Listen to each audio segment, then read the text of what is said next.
فرقة رايحة تلعب كاس عالم عشان تلعب شوط واحد بس. يعني حتى الأداء المشرف لسه ما جبناهوش. اللي هو تقول إيه؟ لا بس لعبنا وخسرنا. يعني اللي هو زي ماتش مثلا الأهلي كده وريال مدريد، اللي هو إيه النتيجة؟ 1-0 بغلطة كانت من أليو ديانج تقريبا. كان أليو ديانج رجع الكرة لورا. بعد كده دخل فينا التاني. بعد كده جبنا جون بقت 2-1. فاللي هو لغايه الدقيقه 92 انت خسران 2-1، بس انت بتأدي وفي روح واللعيبه بتلعب كوره وبتسلم وبتستلم وبتعمل هجمات. محمد شريف مضيع. بعد كده في الدقيقه 92 كان تغيير من ريال مدريد، هوب 4، الماتش يخلص 4-1. ده كده اسمه اداء مشرف. اللي حصل النهارده ده لا اداء ولا مشرف ولا يعرف اي حاجه عن الكوره. يعني لو خلينا مثلا ايه، الماتش اللي فات انت عملت شوط رحت فيه بهجمات، عملت حاجات الكلام ده. بعديها الدنيا باظت منك خالص. الشوط التاني ماشي ارهاق، اول ماتش في البطوله، اللعيبه برضو هايبه ان ميسي وسواريز في الملعب، مجهود بدني، موسم الاعداد ما كانش احسن حاجه، اللعيبه لسه بتنسجم مع بعض، المدرب مش عارف امكانيات اللعيبه، حجج فارغه لماتش كنت تخلصه 2-0 مرتاح. يا عم 2-1. تيجي النهارده الشوط الاول يقول لك مثلا ايه المحللين ابراهيم فايق وحسام غالي وسيد عبد الحفيظ، يقولوا لك ايه؟ اصل الشوط الاول كان كويس. لا انت ما كنتش كويس الشوط الاول. هو انت الشوط الاول كنت بتلعب ند لند، اللي هو انت بتلعب كوره بس ما مسكتش كوره، ما رحتش بهجمه خطيره، ما شطتش كوره عادله، ما شطتش كوره اصلا.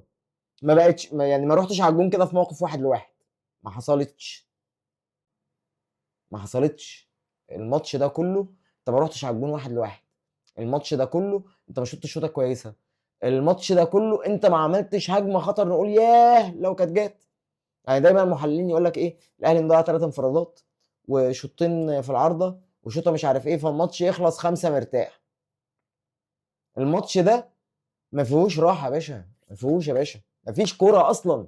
ما فيش كوره. ما فيش كوره. ويعني دي اسوأ نسخه كاس عالم الاهلي يلعبها في التاريخ، اسوأ من المشاركه الاولانيه اللي طلعنا فيها السادس واتغلبنا ب3 ماتشات. المشاركه تقريبا بتاعت 2005 دي اسوأ منها. اللي هو انت ما جيتش اول ماتش تعادل، تاني ماتش تتغلب 2-0 يدخل فيك جونين في 10 دقايق. لسه هنتكلم عن اللعيبه ولسه هنتكلم عن التشكيل وهنتكلم عن المدير الفني. كله هياخد حقه. كله النهارده لازم ياخد حقه. اول حاجه خلينا كده نبداها من مين؟ من المدرب. المدرب ده انتوا اخترتوه على اساس ايه؟ ومحدش بقى يقول لي هو فايلر انت كنت تعرفه، هو كولر انت كنت تعرفه، هو جوزيه كنت تعرفه. فكك من الهرس ده، فكك من الهري ده. ده مدرب انجازاته في حياته ايه؟ ان هو غلبنا. ده الانجاز الوحيد اللي انا شايفه يعني ايه ان هو عمله في حياته، ان هو غلبنا واحنا معانا مدرب ولاعيبه مبطلين كوره. ده اللي ريفيرو ولا خوسيه ريبيرو ولا الزفت دوت. بيراميدز اتغلب. يعني هو لاعب بيراميدز واتغلب ولعبك وغلبك بس. هو ده الانجاز اللي هو عمله. طيب خد دوري ابطال افريقيا؟ لا. خد الدوري الجنوب افريقي؟ لا. وده اللي احنا شايفينه في الملعب. ده اللي انا شايفه في الملعب. تشكيل مش مفهوم، لعيبه لا يعتمد عليها، مفيش فكر. يعني انا شايف ان هو مفيش جمله متحفظه للعيبه او تصرف اللعيبه متاكد عليهم ان هو لما في الموقف الفلاني المفروض تعمل كذا، في الموقف الفلاني المفروض تباصي لفلان. انت يا فلان لما تريزيجيه يبقى معاك كوره في الناحيه الشمال المفروض تبقى واقف تحت شويه او تقرب له شويه عشان تبقى معاه على نفس الخط عشان يديها لك وتروح انت رافع. مفيش. طب مثلثات، طب باصات، طب مربعات، طب تكتيك، ولا الهوا. هو كل لعيب بياخد الكوره بيعمل بيها اللي هو يعرف يعمله، ومحدش بيعرف يعمل حاجه. محدش بيعرف يعمل حاجه.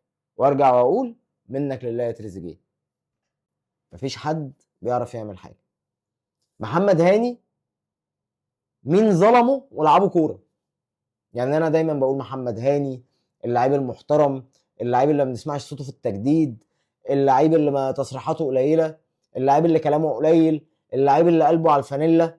وماشي هي ماتشات دوري وبتعدي، يعني هنقول ماتشات دوري وبتعدي، لكن ايه يا اسطى، ايه يا اسطى اللي انت عملته النهارده ده؟ فاول ملوش اي 30 لازمه، يجيب لنا عرضيه ملهاش اي 30 لازمه، وسام ابو علي وهو بيحاول يشتت يحيى عطيه الله يروح خبطه في ظهره يغير اتجاه الكوره، الكوره تروح. الشناوي اموت وافهم بيوطي ليه، يعني هو وطى وما رفعش ايده، يعني انا نموت ونفهم الشناوي بيوطي ليه.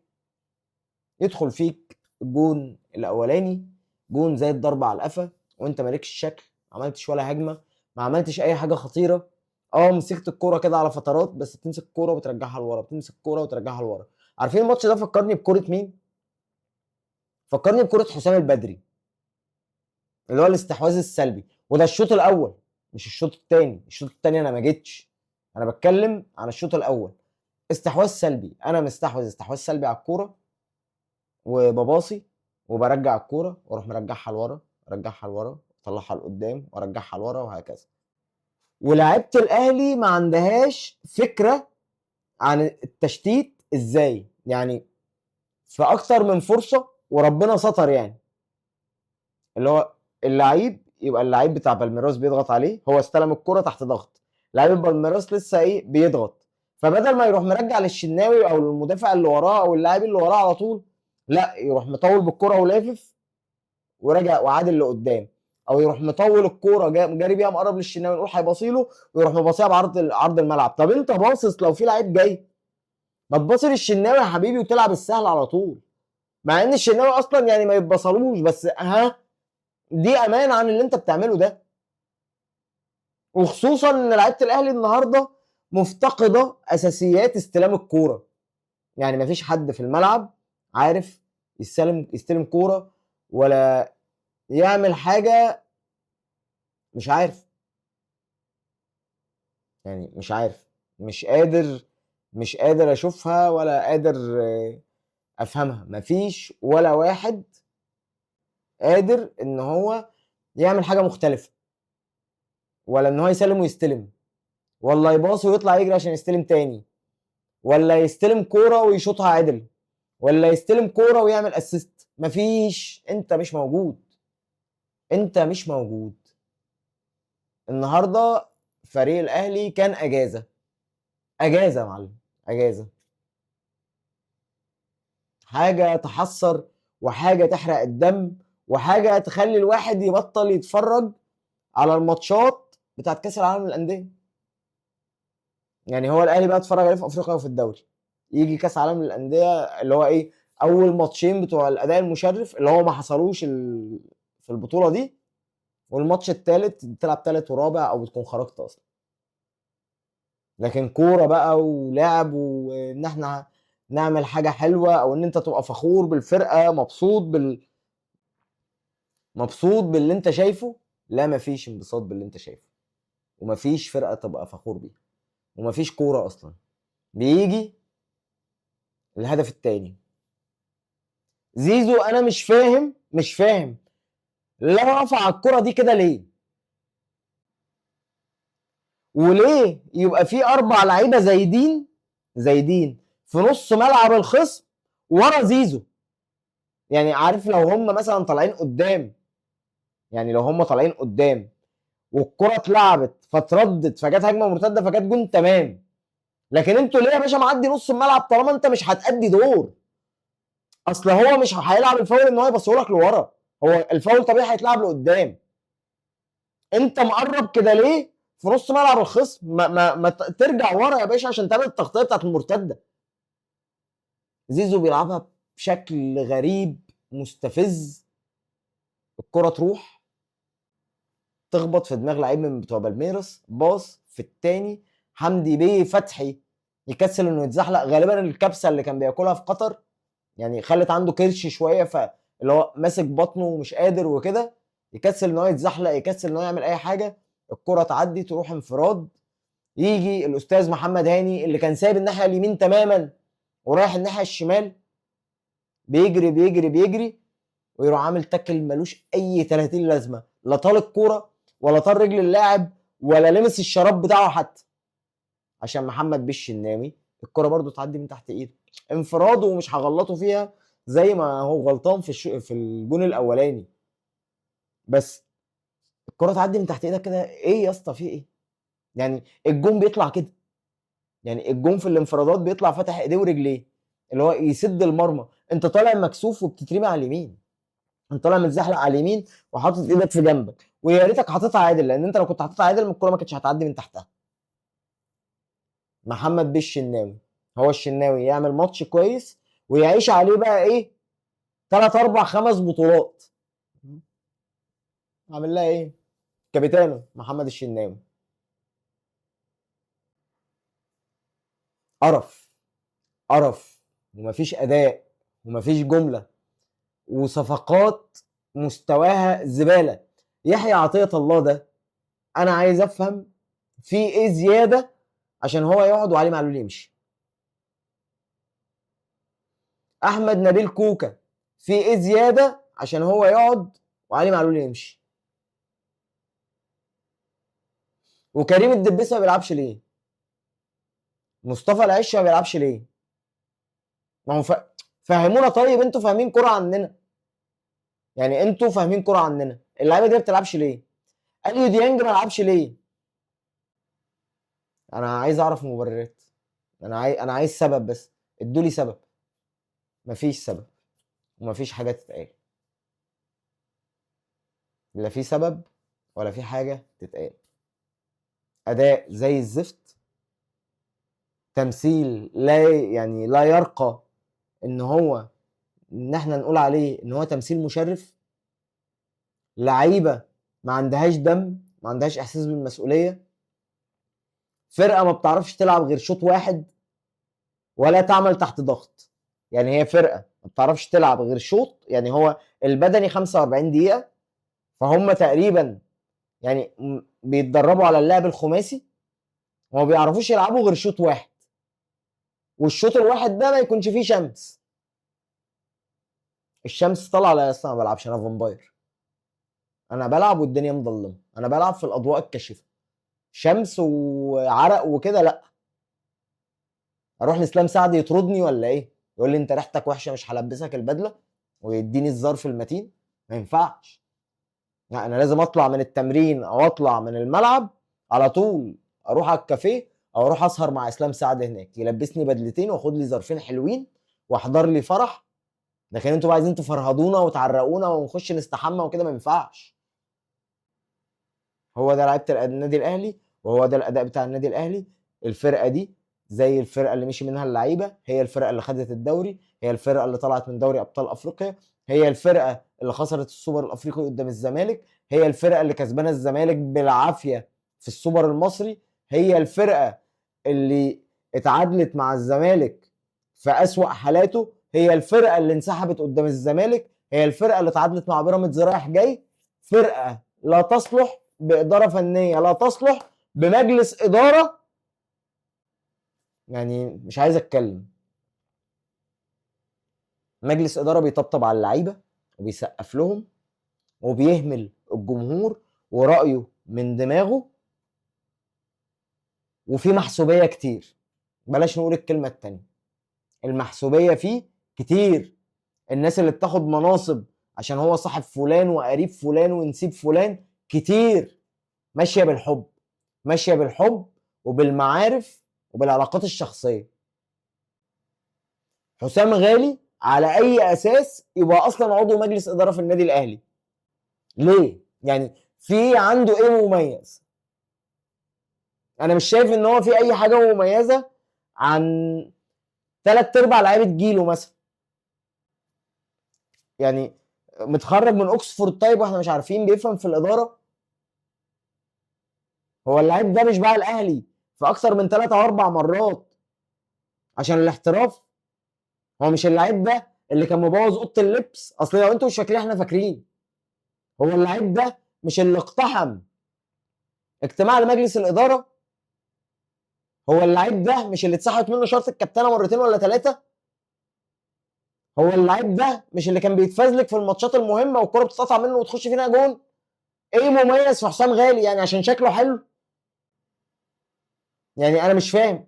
ولا هو عشان ابيض وعينيه ملونه زي الخطيب طيب فخلاص يبقى عضو مجلس اداره وبعد كده يبقى رئيس مجلس اداره؟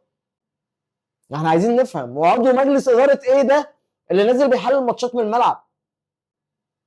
يعني على اي اساس يعني لا عمره كان محلل رياضي والراجل مقل في الظهور التلفزيوني وعامل لنا نفسه الكابيتانو، وهو يعني ازاي عضو مجلس اداره بدل المفروض يبقى قاعد في المنصه فوق باحترام كده وحاطط رجل على رجل وشخصيه النادي الاهلي، نازل لي في الملعب؟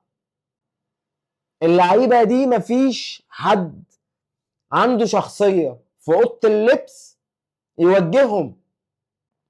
يا جماعه ده بقول لكم ايه، اللعيبه دي كانت واقفه بتسمع قفشه اللي ما جاش من نهائي كايزر تشيفز. يعني قفشه ده ما جاش من نهائي كايزر تشيفز من 2021، ما جاش، مش موجود. اللعيبه دي واقفه حواليه وبتسمع له وكده فاهم، وبيديهم ويقول لهم وهنودي وهنعمل. قفشه نزل عمل ايه؟ ولا حاجه. بن شرقي نزل عمل ايه؟ ولا حاجه. حسين الحنكاش نزل عمل ايه؟ ولا حاجه. مين تاني نزل؟ بيكهام عامل ايه؟ ولا حاجه. ده هو ومحمد هاني ولاعيبه الاهلي كلهم كانوا بيروحوا يمسكوا الناحيه الشمال وسايبين الناحيه اليمين دي شارع. يعني انا في لقطه كده بتفرج مع واحد صاحبي فبقول له هو انا ليه حاسس ان الاهلي بيلعب على الشمال بس؟ فعديت اللعيبه لقيت ان في 8 لعيبه من الاهلي في الناحيه الشمال. يعني رجعوا اول اخر 10 دقائق في الماتش هتشوفوا اللقطه دي، 8 من الاهلي في الناحيه الشمال.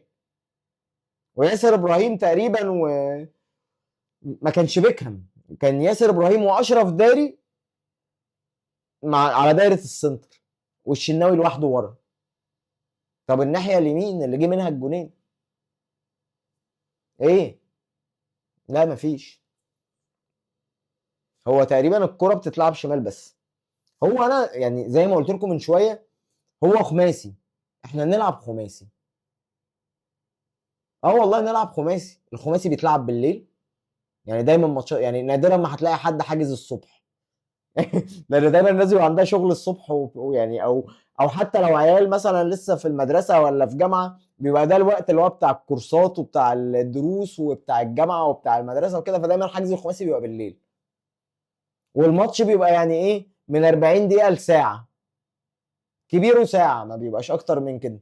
فاللي هو برضو تحس ان هو الوقت بتاع ايه شوط، ويلعبوا على الايه على المغلوب عشان لما يحسوا ان هم هيدفعوا فلوس من جيبهم، يعني لما يحسوا ان هم هيدفعوا فلوس من جيبهم يروحوا مطلعين الفلوس، لا يلعبوا الماتش اللي بعده احسن. لكن كده كده يا باشا انا هقبض، كده كده مش هينزل لي غرامات، كده كده الجمهور هينسى مع اول لقطه، مع اول جون هيجي في الزمالك، مع اول بطوله هاخدها على حساب بيراميدز، مع اول صفقه كيديه هتتعمل، مع اول ماتش هنغلب فيه 6، مع اول تصريح حراق، مع اول لقاء لسيد عبد الحفيظ وهو بيحط على ميدو ولا بيحط على اي واحد من بتوع الزمالك، مع اول اي تشتيت، مع اول هزيمه مثلا للزمالك 3-0 ولا 1-0 حتى في الدوري، كل ده هيتنسى وكأن شيئا لم يكن. مفيش حد في مجلس اداره الاهلي، مفيش حد في الاداره الفنيه للنادي الاهلي عنده شخصيه النادي الاهلي. مفيش لعيب في النادي الاهلي عنده روح الفانيلا الحمراء بتاعه النادي الاهلي. انا طولت ومش عايز اطول من كده اكتر من كده. الماتش ما كانش يستاهل، الواحد ضيع ساعتين من عمره على الفاضي، والماتش وقف واتعمل، قلنا اللعيبه هتنزل بقى فايقه ما هي ارتاحت، ولا الدموع ولا حياه لمن تنادي. انتوا المفروض بتلعبوا في اكبر نادي في افريقيا، اكتر نادي مستقر في افريقيا، اكتر نادي عنده فلوس، بيجي لكم اعلانات، متسيطين، بتيجي الاهلي محدش يعرفك او بتيجي الاهلي بمشاكلك، بتيجي تاخد العربية والفيلا والإعلانات والفلوس ويلا بينا رايح جاي، وكل حاجة بتبقى في حياتك زي الفل، وبتمشي من الأهلي نجم، وبتعيش حياتك كلها نجم، وبتعمل فلوس تكفيك وتكفي أحفادك، وكل ده مش قادر تبذل شويه مجهود في الملعب. وارجع واقول لك مدرب ما يعرفش، مدرب ما جاش، مدرب انا مش عارف مين الحمار اللي اختاره. الحمار بقى ده كان رئيس مجلس اداره، كان عضو مجلس اداره، كان لجنه فنيه، هو اللي جابه حمار، اللي جابه حمار. ويا رب كلامي يطلع غلط واطلع هنا اعتذر واقول انا اسف للحمار، هو ما طلعش حمار، انا اللي كنت حمار. واللي متعشم في ماتش بورتو عشم ابليس في الجنه. بورتو لغايه دلوقتي يعني لغايه اخر مره بصيت على الماتش كسبان 1-0. فكده كده بورتو هيكسب انتر ميامي، وبورتو هيكسبك الماتش الجاي، وبالميراس هيكسب انتر ميامي، وهنطلع حصلت المجموعه احنا وانتر ميامي، واللي هيصعد هو بورتو وبالميراس. ويا رب كلامي يطلع غلط. اشوفكم على خير في فيديو جديد. السلام عليكم.